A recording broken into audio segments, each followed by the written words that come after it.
Bismillahirrahmanirrahim.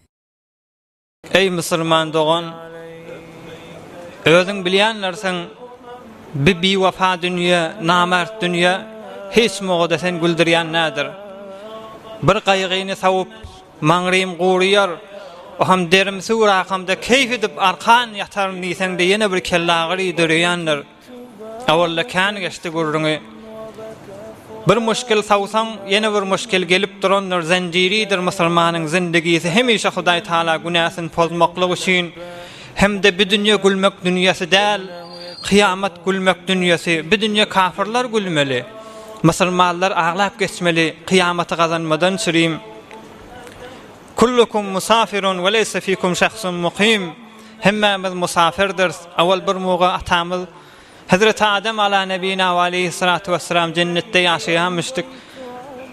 Asl düşmanymyz bolan, düşmana qasam horda bolan şeytan aleyhillana azaşdyra hamda bir dünýä getirip bir musafiret teýetmeli bolup we bil ahire Allah Taala bir seri kanuny bername riziler goýup eger şu hedefleri, şu maatdalara amel etseň ýene de öňçäki gaýdan ýurduňa bararsyň diýip hemmäňiziň hewat edip bername rizi edip qiyinçylykda ýaşaýan jennetiňiz ey musulman dogan şoňa ýetersip Hazreti Mahtum Müleyşan aýdýa göňden ýokardyr, arşdan aşakdyr. Ey yarallar, ornu özi beheştin, hezarmın nagmasy, yüzmün magamy, hemişe gorugly sazy beheştin.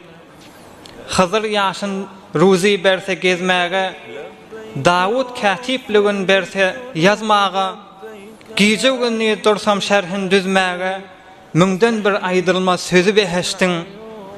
Derwiş diýişde görüp bolup aşygy, Qızıldan gaýrylmış ferşo işigi, alemi gark eder nurdan ışığı, eger bir açılsa yüzü beheştin. Hazreti Mahtum Müleyşan ahirki hedefine aýdýa, wasfyny yazmaga sözüm dilim ýok. Hak özü hakimdir, jebr zulüm ýok. Gaýgy gam ýok, garrylyk ýok, ölüm ýok. Aýrylmaz, sawulmaz ýazy beheştin diýip aýdýa. Hemmäňiziň ýaşajak ýurduňyz inşallah. Allah Taala her bir musafiretde gezip beren adamın bir izinle muntezer olup durany badyr, özüňiz bilýänlersiňiz.